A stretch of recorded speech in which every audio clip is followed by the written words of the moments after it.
Welcome to the Faith Together podcast, sponsored by the Center for Faith and Family at Olivet Nazarene University. I'm Lindsey, and I'm joined today with my co-host, Leon. Hi, Leon. Hello, Lindsey. It's great to be together today. We have a special episode in store for you listeners. Yeah, so we're going to do kind of a recap of our year so far. Yes. Yes, and a little bit about the conference we were a part of a couple weeks ago. That's right. An update on all things Center for Faith and Family. But we don't want to forget to mention one thing. We just wrapped up a great series. Yes, we did. It was called Page to Practice. We focused on different Christian parenting books, and we had authors and professors and speakers on that helped us understand a bit more about the book they had written, from Voices Kids Listen to with Rich Griffith to Parents Rising with Arlene Pellicane to The Anxious Generation with the professor here at Olivet and Daniel Allen. And then last week we had the great honor of welcoming Reverend Dr. Jeremiah Cho, president of Child Evangelism Fellowship. Was that not incredible?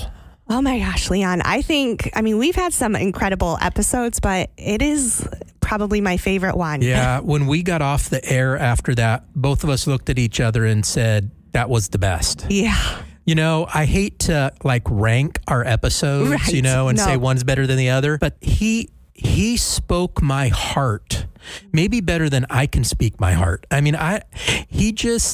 Oh goodness. So if you're listening today and you did not listen to last week's podcast, I implore you. Yes, stop listening right now and go listen to it. Please go back and listen to it. And you can find that on all of the regular platforms that podcasts are found on, Spotify, Apple, YouTube. All of those, YouTube. Mm-hmm. And at our website at centerff.com, if that's easier for you, if you're doing this at home and you've got a computer handy and you want to do that.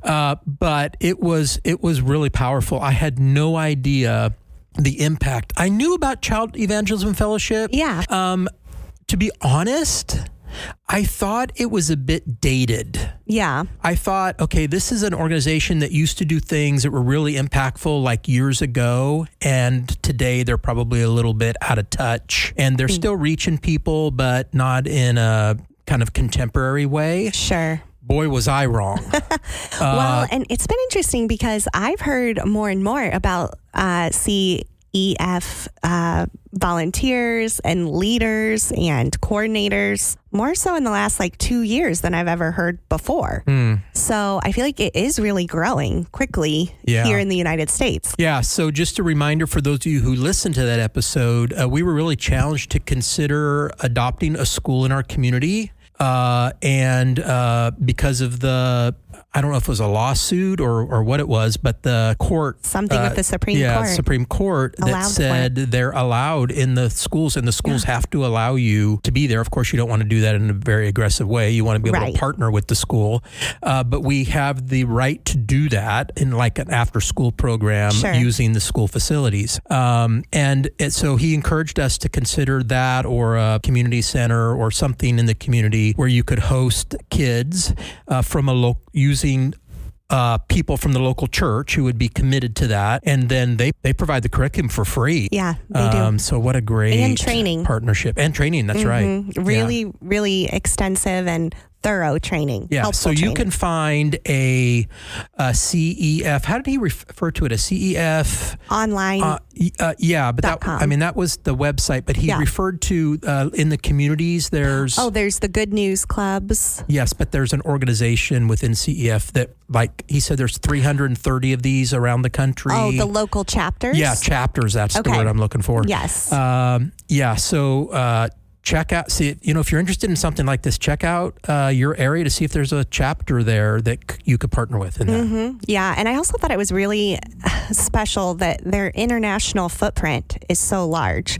I think they're in over 200 countries. Yeah, over 200 countries. That's amazing. It really is. And many of those countries, he was really careful. I've learned this in talking with missionaries and things, to be really careful about what countries you may mention. Because they're closed to the gospel, and yet people find a way in. Yeah.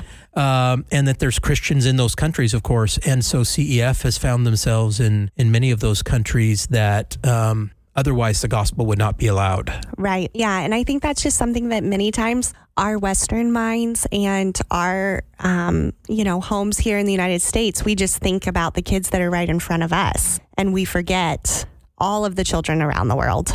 and just how open they are to hear the word of God. And they don't have the resources that we do here in the United States for a children's ministry at our local church, you know?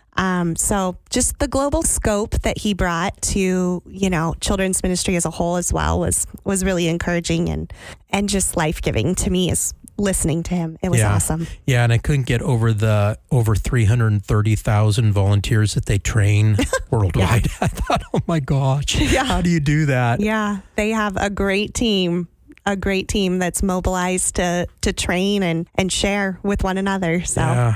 It was a great episode. So it was. Thank you all for listening in, and we hope that you enjoyed it as much as we did. But on to today's episode, we want to share just a little bit about the opportunity we had to go and gather with other grantees at the Strengthening Ministry with Children annual gathering. Yeah, so many of you who listen to us regularly know that we've received a grant from Lily to do the work that we're doing, which we're very, very appreciative of. But we are not the only ones. In fact, it's kind of scary, the number of organizations, in a big kind of big quickly. Money way. Yeah. So to try to clarify a little bit how this all works. So they did a grant called Christian Parenting and Caregiving Grant, which is the grant we received. Mm-hmm. And then there's another grant that kind of partners with that in children in worship and prayer. And between the two grants, there are 274 recipients.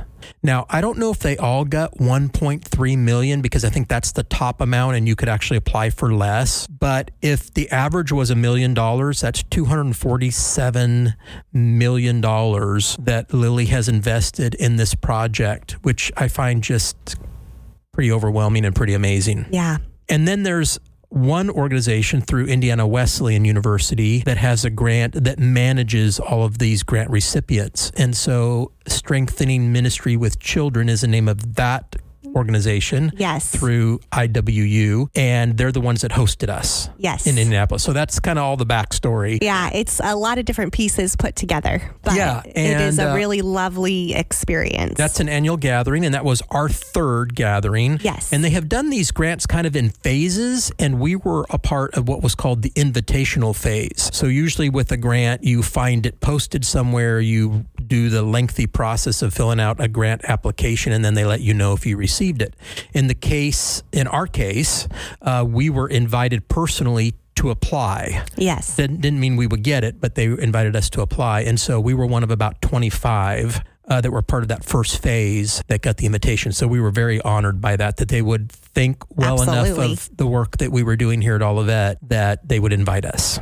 Yes. So we got to participate. Our first conference was very, very small because there were so few recipients. And then last year's conference was bigger. Yep. And then this one was huge. It's huge. Because by now we've got 3 years of grant recipients. Yeah. And one thing that really stuck out to me since returning from this time was the key scripture that they used throughout the gathering.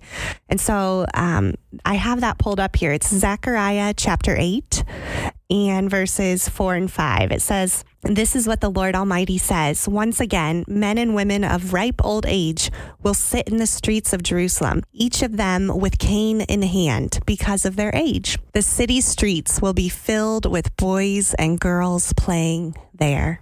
Yeah. And so they encouraged us with that verse. Of course, contextually in the book of Zechariah, there's a lot more going on there as he's a prophet and he's calling for God's people to come back to him. Mm-hmm. However, the picture that's painted there is an intergenerational one. Yeah. Of all generations coming together, old men and women sitting in the streets while boys and girls are at play. And one of the challenges they gave us is, how are we providing those streets for intergenerational connection amongst our communities, whether that's our churches, our universities, nonprofits? There's all sorts of different organizations represented. However, one thing doesn't change, even though we all have different organizations. It's how are we bringing kids, adults, all generations together to know who Jesus is and to show them that every generation has a voice and every generation matters. And specifically allowing for boys and girls to play. Yeah. To enjoy the life in faith with Jesus. Yeah, that's so good. And when I think about the idea of children at play, it makes me hesitate for a moment, because I know for a lot of people, when they hear the idea of children at play, they hear it as, well, they're just having a good time and there's nothing of value taking place, until we remember that the way children learn about their world, learn about God, learn about everything that they learn is through play. Right. That's their job, that's their work, and they learn through play. So, it's not kind of a wasted. Zechariah's not saying, there's the old people there sitting on the streets with their canes and the kids are out there playing and we're just kind of sitting here watching things. The playing is them experiencing their life. Yes. And with the older people there, they're not learning about life on their own. They're learning as they interact with those who are further along the journey than they are. Yeah. And let's just point out what Zechariah doesn't say in these verses. He doesn't say they're on a screen. Oh, ouch. Because that is something that we've really been focusing on. Yeah, it sure has. And that was a big focus at the conference as well. It was. Just as we all gathered, just what can we do to help boys and girls be at play? Yeah. And adults interacting with them and not everybody feeling addicted to their screens. And so that really catapulted some conversation we had, Leon, about just, what's to come for the curriculums that we've put together for parents, specifically around screen time. Yeah. And I don't think we've settled any of that yet. Right. But we're working through some things we were challenged with. Yep.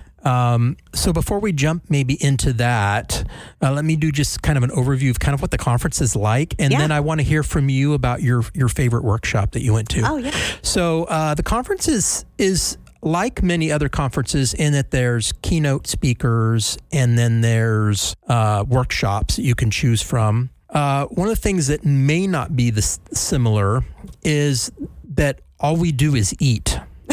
Did you notice that? Yes, there was lots of eating. There would be a workshop and then there would be a break with this bar of all kinds of candy you can imagine. Yeah. And then you would go back to the next workshop and you come back out and then there'd be all kinds of like sweet, salty items, that you could pick from, and everything you could imagine. It was almost like being a kid again, because there were like gummies and M&Ms and pretzels and chocolate fountains and different. Yeah, I think they were intentional. Crazy stuff. Help you connect with your so inner child. that part was great, and we had great speakers. And because many of the recipients are scholarly type recipients, kind of like a little bit like us, they're at universities where they're not just kind of putting things together, but they're starting with research and moving forward from there. A lot of the speakers were like scholarly types that were really challenging us to think deeply about different topics. The thing I appreciated about it is I didn't go to a workshop that scholarly person didn't know how to communicate and make it real for the rest of us, which was really great. I'd agree. So and then we stayed at a very nice hotel. They just kind of spoiled us, really, is what it came down to. Right. It was very nice. They really spoiled us in that and gave us enough free time. I was a little surprised by how much kind of free time we had to interact with a lot of the other grant recipients. So I think we made some new friends along the way, and some people that probably we'd want to have on the podcast someday. I hope so. And maybe even collaborate in the projects that we're doing with some other people, because they're doing similar things as we are. So what was your favorite workshop? Wow. I went to 3 workshops. They were all great in their own way. But I would say my favorite one was, I went to one about, I think it was, I can't remember the exact title, but it was something about coming alongside the next generation of youth and how to engage them in the local church. And so that was led by Fuller Youth Institute's CEO, Kara Powell. And if you know any of Kara Powell's work, she wrote the book Sticky Faith and has been around for, I think, 20 plus years in the family ministry, next gen ministry realm. And I just really appreciated hearing her research on how students and the next generation, youth in particular, they support what they help create, which I thought was so good. I think she put it in a way of, we need to give them the keys. We need to let them experiment different things, different opportunities in the local church so that they feel a part of that community. And so when you think about intergenerational connections and wanting to continue to build a community in, your local church, in your local organization, whatever that might look like, she really talked through how to do that in a way that youth would come alongside and they would support it because they helped create it. So getting their input, experimenting on the margins. So not saying like, we're going to do this new thing and everyone's going to do it as far as leading change, but saying, let's try this over to the side here, and pulling in some of those, youth to say, what do you think about this? And I just thought that was really, really profound, especially with working on a college campus and wanting to find more ways of how to communicate with this generation and get them involved and get them excited about their faith and what that looks like in their everyday. So I really appreciated that. And she gave a lot of great resources that went along with it as well. Yeah. I think my favorite workshop, and again, I'm with you, I don't remember the title, but it was put on by the Search Institute. And because of my work in the Christian education world, I was pretty familiar with Search Institute. But for some reason along the way, as we did our research early on our project, I forgot about them. And none of the things that I ran across kind of connected me back to them, kind of hyperlinked me back. And so it was like a revelation. It's like, oh, these guys they've been doing work for like 75 years, this institute. And when they do research, they like survey 1,500 people, kind of thing, or 3,000 people. So the results that they get from their research is really solid from a kind of research perspective, from a statistics perspective in particular.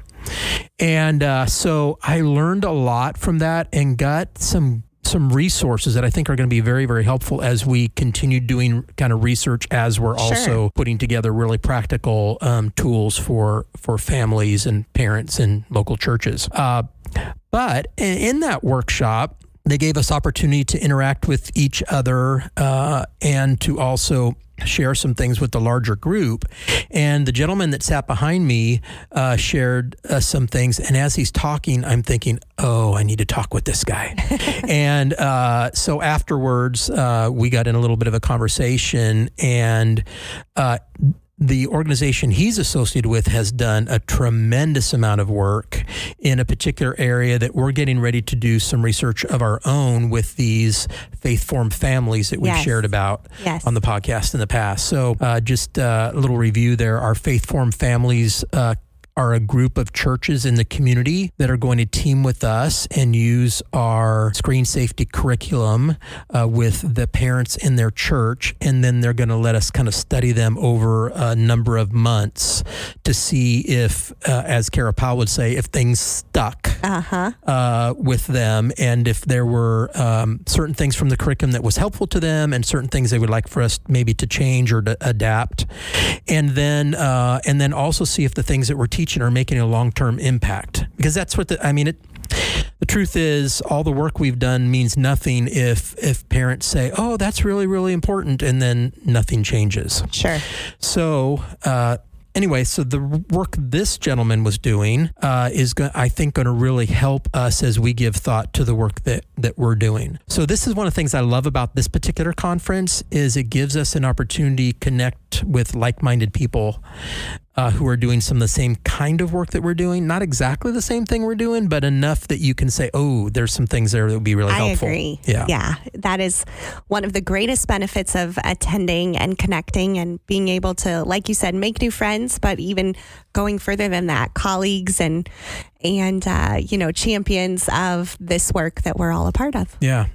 And because they invite both of us, it gives us an opportunity, especially since we have some downtime there, to kind of take what we have learned and process it together and begin dreaming about, wow, we hadn't thought about this, but we could be doing some of this. And there's a couple things that we're working on right now that we're trying to figure out, okay, is this worth the investment to go down this road? Sure. Or should we reconsider that? But there are several things that we're working on right now that once we kind of settle on those, then we'll be happy to share it with our listeners. Yeah, and I think it was just a good reminder, too, of the personal investment of meeting with parents, meeting with church leaders, and giving the why of our project, that we're here not to point fingers, we're here to have open hands and to say, let's do this together. We are better together. Yeah. And we want to come alongside and we want to help you help the families in your church. Yeah. And these are great people to be around as well. I mean, they're just encouraging. So a shout out to Jessica Duckworth. I don't know if she would listen to our podcast or not, but Jessica works at Lily and she is kind of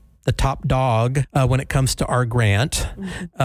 One of the most humble, sweetest, God-loving people I've ever met, and encouraging. And so I had a little bit of time with Jessica after she shared with the large group.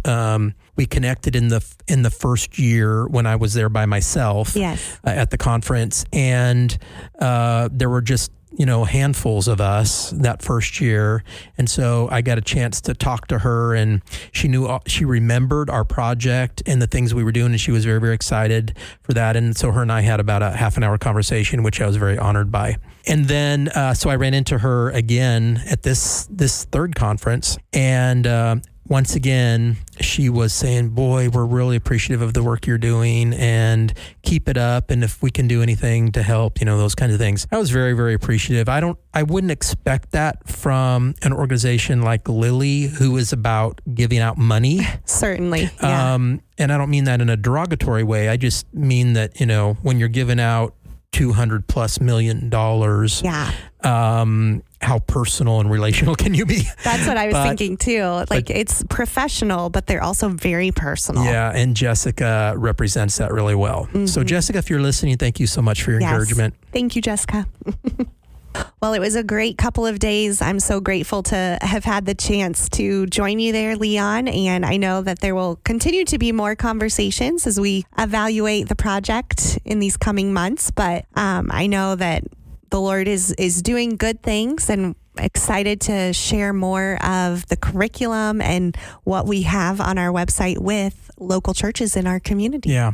So any updates that you can think of that you'd want to share with what we've been doing? Yeah, I mean, the main update I would share is that we will be doing a couple things going into 2026. So first, we will be focusing on meeting with these local church leaders in our communities here. We would like to have 5 to 8 local churches join us for the research project you were mentioning, Leon, of going through our screen time safety curriculum and just giving us feedback. And hopefully that will give them feedback that will be helpful to their families. So we're really excited to join in with all of those churches, and we're going to do some things where we can all collaborate together. Yeah. So looking forward to that it would be a discipleship experience for families that are a part of this, not only within their church, but connecting with other churches. So that's Faith-Formed Families. And then, Leon, you're going to be traveling a bit to some other conferences. Yeah. In 2026. I think March and April, I believe, at the D6 conference, where we'll have an opportunity to have our booth.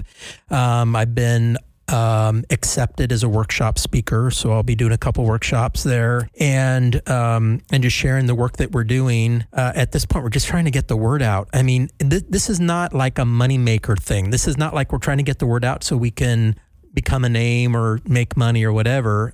We've been given this wonderful opportunity, and I believe some of the things that we have done can be really helpful for families. And so we're just trying to get the word out. So the D6 conference, which is D6, Deuteronomy chapter 6 is where the name comes from, which is what we're all about. Yes. The Shema. And so it's a family ministry conference as opposed to a children's ministry conference. So it'll be a little broader, which will be nice. So I'm looking forward to that. And Dr. Fresius, who did our two of our series, will be going with me. Yeah, that'll be great. So looking forward to that. And then, of course, we're looking at building some new curriculum going into the new year. We'd like to do a series on ages and stages and how to come alongside your child in every stage of faith.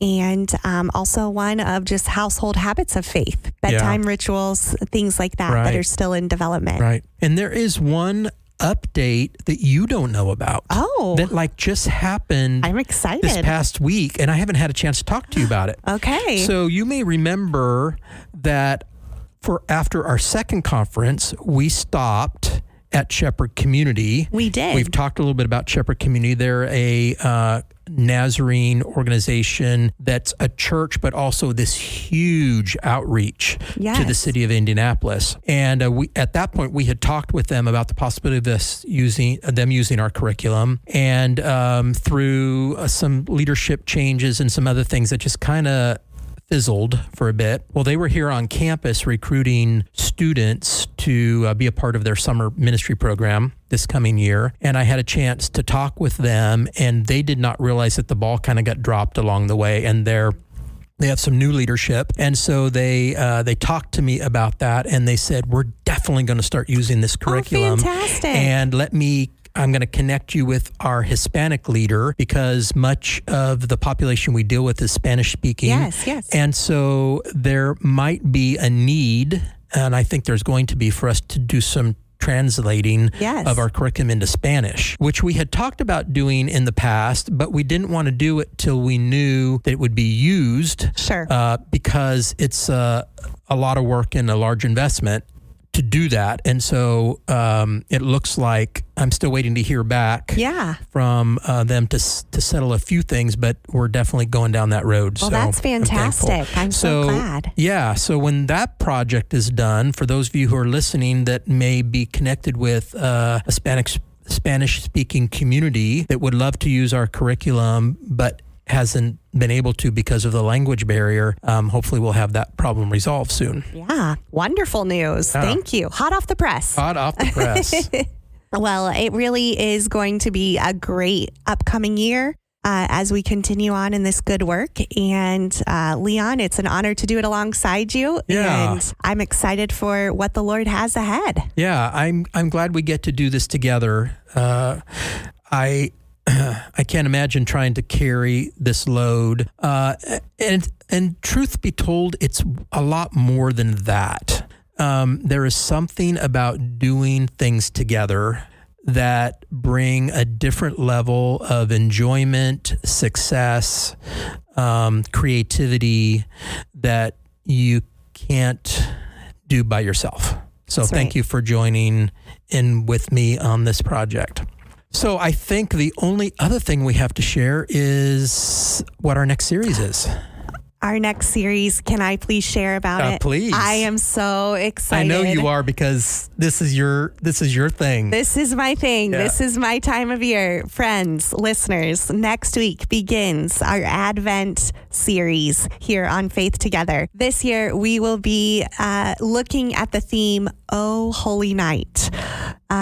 In tribute to the Christmas story, we're going to look at every part of the Christmas story, starting with Mary to Joseph to the shepherds to the wise men. So giving an episode to each of those. But also, Oh Holy Night is your favorite Christmas carol. It is. So that is also a really fun ad there, that it can speak to Leon's favorite Christmas carol and many of yours. I know you love that Oh Holy Night lyric. So we're going to focus on just a different stanza of the song and connect that to the Christmas story in each of our episodes. We'll have some fun, play some fun Christmas games as we always do, just to get to know each other more and get to know our guests. And we will also end each of our episodes with a tradition we've done the last few years of a children's book, where it'll be a Christmas children's book reading that will connect with our subject matter together. And we've got a great lineup of guests that are coming in. Some friends from Shine. We've got